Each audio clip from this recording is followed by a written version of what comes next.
Hello, children. Welcome to a new lecture for social studies. Okay, children. So, in the last class, and we have already started a new chapter that is chapter 6 of history, and we have learned about in the last lecture we had discussed about the story of Buddha, how he lived his life, and how what was life for him. He wanted to learn about life more about for that what all steps he took or what all happiness or what all comfortness he has just left. He left his home, all the comfortable life he just left and went and sat under a tree, and he used to meditate so much so that he may get the knowledge of what life is. He wanted to grow, he wanted to wander, he wanted to travel around the world. We wanted to learn about what actual life is. These things we have learned in the last lecture. We have learned it through the story of Buddha, as you can see on the screen. Okay, we have learned it from the story of Buddha. Then we have learned about what were the teachings of Buddha, what was suffering for him. What do you mean? What was the meaning of suffering for Buddha? And he also gave us a solution of how to manage when you suffer in something. There are also certain other teachers who followed this, and we have learned some of the stories, a short story behind that, so that we can understand what was the actual intention of Buddha to teach his people, with a true famous story of Kizag Gautami. Okay, and what other thinkers thought about his teachings, about Buddha's teachings. That's what we have, and what we have seen about what is Atman and what is Brahman.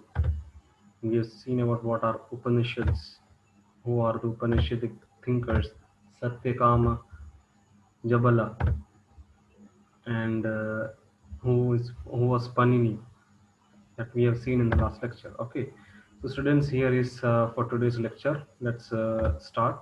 This is the second part of the video for this lecture, and today we'll complete this chapter in an easy way. Okay, point wise we'll learn this chapter. Okay, in the second part of the chapter, and we'll complete this, and we'll move for civics chapter number 3 after this. Okay, so means after this chapter we'll be moving on for civics chapter number 3. Okay, so let's complete this chapter. Okay, we'll learn this chapter point wise. Later on you have to read the entire chapter properly, so follow my videos and try to understand these things what I am saying. See, so let's discuss about what was today we are going to see about so yeah, this is so today we are going to see about, as we have seen in last lecture, about what were the teachings of Mahavira. We have ended up in this that Panini the grammarian. Okay, then we have seen about some. We have started about the Jainism part. The some portion we have seen. We have seen about the teachings of Mahavira. Okay, and how who he was. He was a prince of Lichavis group that was a part of Vajji Sangha. We have, as we have learned in the previous chapter, what is Vajji. That place was famous for the group of Sangha. Okay, and who was Mahavira. We have learned about his teachings also, what he taught. He especially taught that all beings long to live, and to all things life is dear. He gave great importance to life. This is what Mahavira taught us. Okay, so this is what we have ended up. So in today's lecture, we are going to see today's, as you can see on the screen.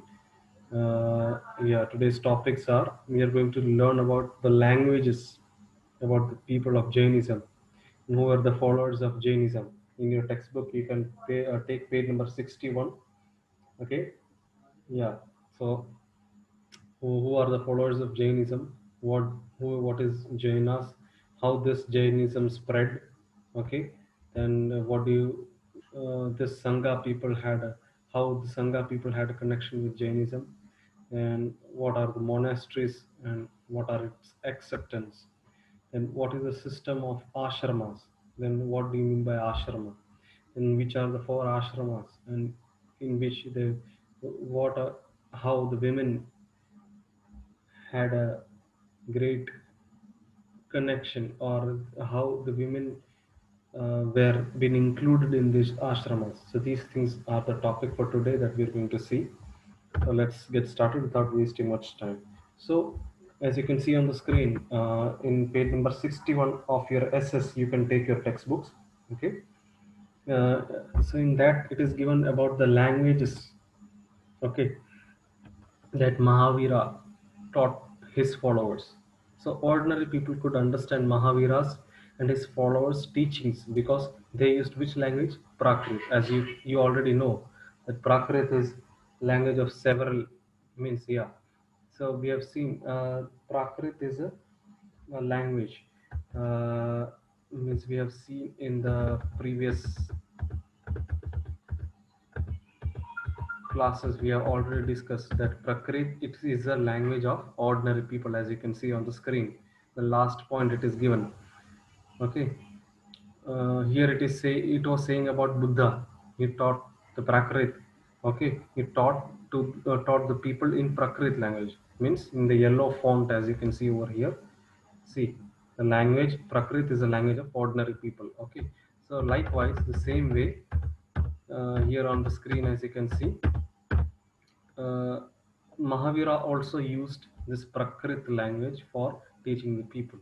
And there were several forms of Prakrit, okay, used in different parts of country. There were several forms of this language, not only one form. Okay, so these Prakrits were named after the regions in which they were used. Means, as I have already said, so in many regions, this Prakrit languages is spoken. So in every different regions, it has a different name. Okay, so, for example, if you can say the Prakrit spoken in Magadha was known as Magadhi. The same way, okay. This likewise, it has been spoken in different areas. So, in different areas, it had this Prakrit language had different names. Suppose if Prakrit is spoken in Magadha, as example, it is given. So, in Magadha place, the Prakrit language is known as Magadhi. Okay. So, likewise, so this is what the language of Mahavira that Mahavira used to teach the people. And who were his followers? Let's see. The followers of Mahavira were known as Jainas. Okay, so those who people, all those people who followed Mahavira, okay, they were known as Jainism or Jainis people, okay, or Jainas people. Okay, so they had to lead very simple life and begging for food, and they had to be absolutely honest. They were the people who always spoke truth. They didn't speak lie, and they are especially asked not to steal. But they were very simple people, very poor people. They did not steal. And they had to observe celibacy, means as we can see now. What do you mean by celibacy? Okay, what is the meaning of celibacy? As these people were very poor, okay, they had to follow uh, means whatever this Mahavira taught them, they used to follow that. Okay, as we can see that Mahavira used to teach them in Prakrit language. Okay, uh, means as we can see that they never used to steal something. Okay, and uh, they were prepared in means they were taught in such a way that they have to lead a very simple life. They used to means they used to beg for food, and they had to absolutely live very honest, and they are asked not to steal. They had to observe celibacy. Means celibacy means, in the sense we can say that they were promised to remain unmarried. Means they had to observe that the people who were unmarried, so they had to observe such people, and men had to give up everything including their clothes. Here the followers of Mahavira, the men who were men, they had to give up everything including their clothes. Okay. Now let's see how little more detail about what Jainas means. So what this word Jaina comes from the word Jina. So what is the meaning of Jina? It means conqueror. Now what do you mean by conqueror? Let's see. See, conqueror means it is a person, or he or she is a person who defeats someone or something is known as conqueror. Means जो लड़ता है, who fights for fights with others to win. Okay, so person who defeats someone or something, दूसरे को हराता है, that is known as, he or she is known as conqueror. Okay, so here as we can see that Jaina comes from the word Jina, so that Jina meaning conqueror. Okay, so Jainism was supported mainly by traders. Traders means those who used to sell goods, they're known as traders. So farmers who had to kill insects to protect their crops found it more difficult to follow the rules. So, but the farmers who used to grow the crops and who used to take care of their crops, okay, they found it very difficult to follow the rules of Jainism. Okay, so let's see how this Jainism spread. Okay, so over hundreds of years, Jainism spread to different parts of North India. Okay, you can come to the page number 62 of your social studies textbook, history textbook in 62. Okay, that is what we are discussing now. We are discussing on the first part of that paragraph of that page. Okay, spread how we, let's see how it's got spread. So over hundred of years, this Jainism spread to different parts of North India, like Gujarat, Tamil Nadu, and then Karnataka. North India also it was spread, as well as in South Indian part like Tamil Nadu and Karnataka. This Jainism spread.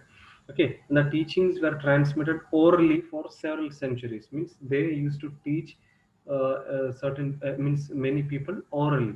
Okay, and they were written down about 1500 years ago. This Jainism uh, means their rules, their regulations, how they used to follow the laws. These things were been written down about 1500 years ago, and they were written in form in which they are presently available in a place called Vallabhi in Gujarat. So right now, Vallabhi place in Gujarat, in there, this written form of this Jainism, okay, is easily available in this present place called Vallabhi in Gujarat. Okay, now let's see the Sangha. Okay, that is on page number 62, the Sangha. So both the Mahavir and Buddha felt that those who left their homes could gain true knowledge. Means they, uh, as if now we have seen, learnt about Buddha as well as Mahavira. So what do they both prove? So by learning their stories, by learning their what are things, by learning their activities, by learning their life, we came to know one thing, that by leaving those who le- by leaving homes we can gain true knowledge. This is what you learn. And they arranged for them to stay in Sangha. These both arranged, they constantly stayed in this group of people called Sangha. Okay, the Sangha, now we have, as we have seen, what do you mean by Sangha? In previous chapter we have seen that it is an association of those who left their homes. Sangha means it's an association, but here, after learning from Mahavir and Buddha, Sangha is an association who left their homes. Okay, and the rules made for Buddhist Sangha were written down in a book called Vinaya Pitaka. So, the people who followed the Buddhism and the Buddhism Sangha were written down. The rules of that Buddhism Sangha were written in a book called Vinaya Pitaka. Okay, so this is what we have seen right now about the Sangha. Let's learn more about how the joining of this Sangha came into existence, I mean, how people used to join. So separate branches for men and women were prepared. Okay, and all men could join this Sangha. Every men are could means there is a chance for joining.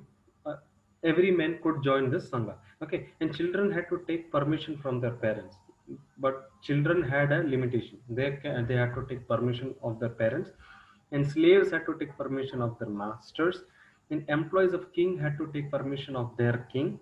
Okay, means the servants of king had to take permission of their king, and debtors had to take permission from their creditors. Okay, means जिसका उधार बचा था पैसा देने का, they had to take the permission of from from whom they had taken the money. Okay, and women had to take their husband's permission. Okay, so women had to take their husband's permission for joining in this sangha. Okay, and then let's so these were the rules, certain rules of the sangha. Now let's see how was the life in sangha. Okay, so men and women who joined in this sangha, they led a very simple life. Okay, and they meditated for most of the time. They got to do the meditation. Okay, and they went to cities and villages to beg for food during fixed hours. Means, as I have already said, the people, those who had this communication or this sangha, okay, uh, they led, as we have already seen, they led a very simple life. So they went to cities and villages to beg for food during fixed hours. Means they were given certain time or fixed hours. In that, they used to go to villages, cities, to beg for food. So that is why they were known as bhikkhus. Okay, so Prakrit word for renounced as beggar or bhikshu. Okay, bhiksu and or bhikkhunis, means they used to just say, in Hindi we call it as just a bhik mangna. Okay, so this is what means, this is why they were known as bhikkhus. Okay, so Prakrit word for renounce, beggar or bhiksu. Okay, and they taught others, helped one another, and settled quarrels within the sangha in the meetings. So this was how their life of sangha people were. They led a very simple life. They meditated every time. They used to travel to cities and villages for begging for food, and they taught each others. And even if they had a fight or quarrel, they used to manage in that संघा itself. They didn't ऐसा नहीं कि वो fight फिर बढ़ते गया. Means it didn't just went on. They used to compromise everything that with that fight in the sangha itself. Okay, this is what how the life of sangha was. Okay, now let's see which kind of people joined in this sangha. Who joined in this sangha? Okay, so there were Brahmins, Kshatriyas, merchants means traders or laborers, barbers means those who used to cut the hairs, and courtesans and slaves. And many of them wrote down the teachings of Buddha, and some of them even composed these beautiful poems describing the Sangha. These were kind of people who joined. So the people who joined were Brahmins, Kshatriyas, traders or merchants, laborers, barbers, courtesans, as they were poor people also. So these kind of people joined in the Sangha, and they wrote down the teachings of Buddha, and also they even composed beautiful poems describing about their Sangha. Okay, now let's see about what are monasteries. In page number in your textbook, take a page number 63 in that monasteries. So we are going to see about monasteries. What are monasteries? Okay, so both Jain and Buddhist monks. Now, as we have learned about Buddhism, who was Mahavira, and Mahavira was leader of Jainism people, and Buddha was leader of Buddhism people. Okay, now both are joining together. Okay, so both Jain and Buddhism monks traveled throughout the year teaching the people. We are going to learn about what monasteries is. Okay, so the only time they stayed in one place, they means who? The Jain people as well as Buddhism people. So they both stayed together in one place. Which was the time? So the only time they stayed in one place was during the rainy season. Okay, it was difficult to travel. So as soon this rainy season took place, it was very difficult for them to live. Okay, so they lived in temporary shelters like gardens or in natural caves in hilly areas. So as this rainy season was went on, they started or they lived in gardens or natural caves in hilly areas. For example, we can see a cave in Karle. That is right now it is in Maharashtra, a cave called Karle, and it is a site where monks and nuns lived and meditated. This is where this Jainism as well as Buddhist people both used to live together while they're traveling to teach people. Okay, so now let's see how they accepted. Okay, what is the acceptance of this monastery were? So local people came with gifts of food, clothing, and medicines for the monks and nuns at the monasteries. Okay, so this local people helped them with giving food, clothes, and medicines for the monks and nuns at the monasteries. Okay, so in return, they taught the people. So over a century, Buddhism spread to many parts of the subcontinent and beyond. So what Buddhist text tells us that just as waters of rivers lose their names and separateness when they flow into the mighty ocean, that you can see in page number 64 in your textbook. What Buddhists tell us, just as waters lose their names and separateness when they flow into the mighty ocean, so are the Varna and the ranks and family forgotten when the followers of Buddha join the order of the monks. So, what is it saying? That it tells us that as just the waters of rivers lose their names and separateness when they flow into the mighty, so when these waters flow into mighty oceans they forget their names. Okay, so are the same way the Varna are. Okay, and the ranks and family forgotten when the followers of Buddha join the other of the monks. So when these followers of Buddha joined the other monks, they forgot their name. Who? The Varnas. Okay, because as they in a flow they joined the Buddhism and also they followed the order of monks. They forgot their name. Who forgot? Varna. Okay, so this is what they accepted that Buddhism or that Buddhist religion. Okay, and now let's see what was the system of ashramas or what was ashrama. So this system of ashrama was developed around the same time when Jainism and Buddhism was spreading. So as I have already said, after these the rules and regulations were developed as far as this Jainism and Buddhism is concerned.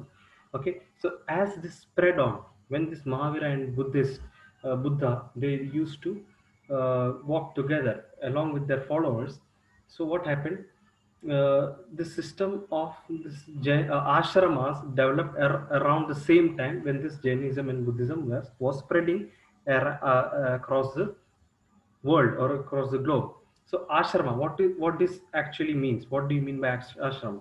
So ashrama means you might be thinking that is a place where people used to gather at one place to learn or to follow some religion. No, it is not that ashrama where people used to stay at one place and they become more religious. No, it is not that ashrama. Matlab, just you might be thinking like that way that ashrama means people gather at one place and learn about religion. No, here ashrama means what? It is a stage of life. Ashrama means stage of life. So four ashramas were been recognized here. Which are they? First is Brahmacharya, second is Grihastha, third is Vanaspratha, and Vanaprastha, and fourth is Sannyasa. So here, as you can see, the four ashramas. Let's learn about these four ashramas in detail. What is that? Brahmacharya means, as you can see, as I have said that ashrama means what?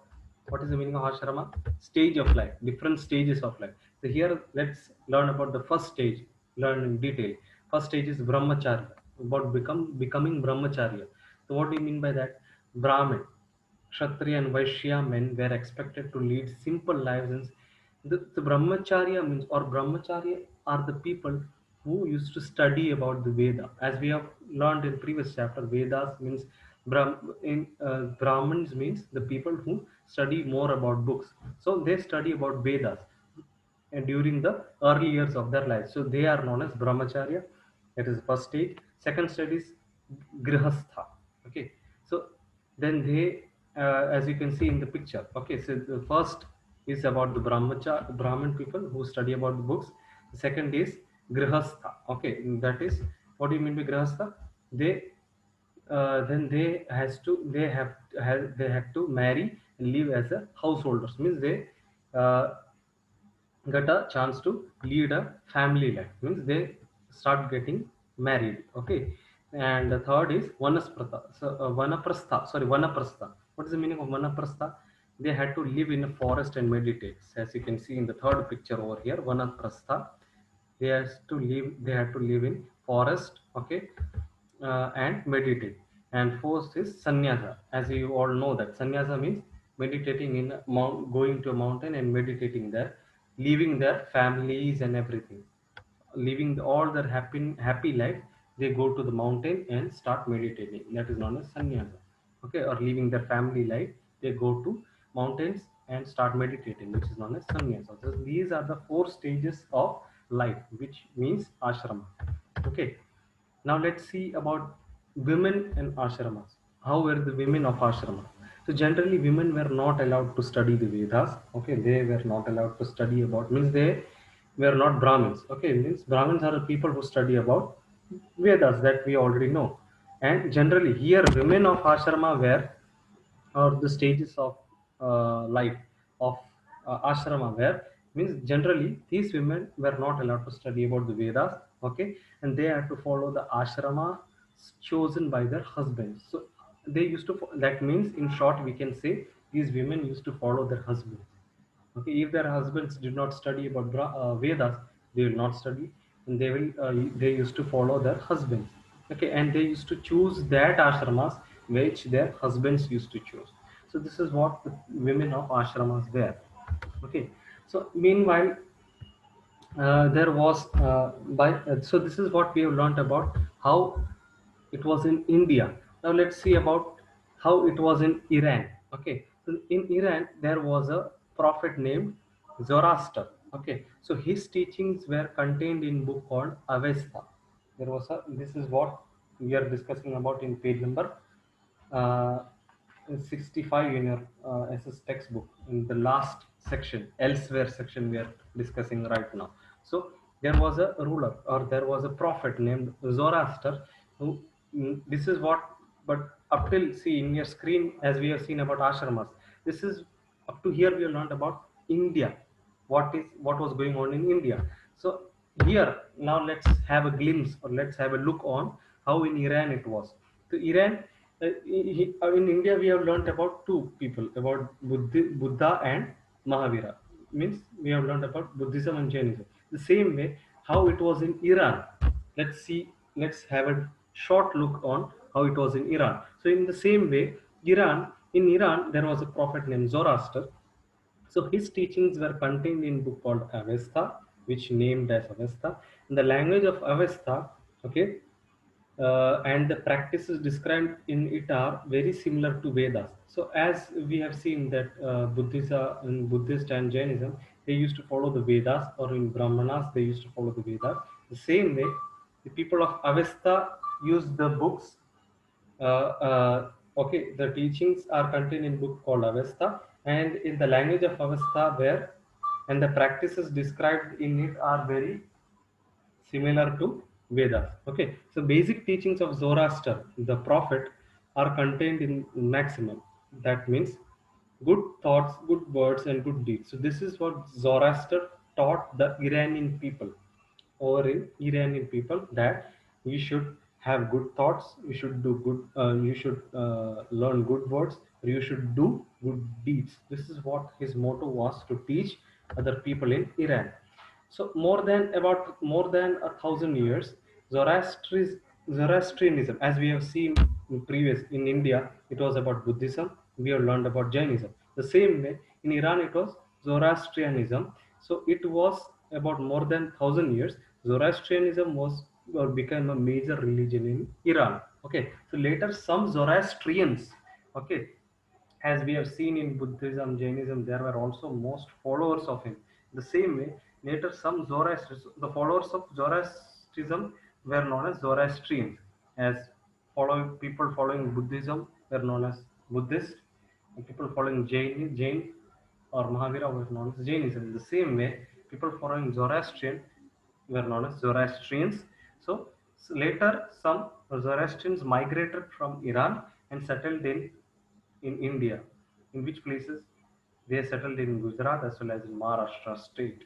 Okay, states, and they were the ancestors of today's Parsis. So in today in India, as we have, there are people known as Parsis. So their Parsis were known as the ancestors of this Zoroastrian. Okay. So this is what we have learned about in the entire chapter. I hope that you understood. So go through the entire portion in this chapter. So today we have seen from the portion of page number 61. From Jainism we have started. So from there you have to read up to elsewhere whole section. That is on page number 65. So this 61, 62, 63, 64, 65. These 5 pages you have to read thoroughly, including the system. This blue box it is given that Buddhist what Buddhist texts tell us, and what is the system of ashramas. As I have already explained you point wise how the system of ashrama. So these things you have to read it thoroughly. So here students we have completed the entire syllabus of, means the history syllabus of term 1 we have completed, means we have completed chapter 1 to 6 of history of term 1. Okay, so now as we have completed this chapter, I'll be means not the entire means the entire syllabus for term 1 we have completed. Okay, for history we have completed. So right now I'll share you the answers, the textual answers as well as the worksheet of this uh, history later on. I'll directly share you. Okay, and the next lecture we'll start up a new chapter in civics, that is chapter number 3. So we are going to learn in that chapter about what is government. So it is very interesting topic of the chapter. We'll learn it thoroughly. Okay, so until then, see you guys. Learn it, read the textbook properly, study well and prepare well. Okay, until then, take care and God bless you all.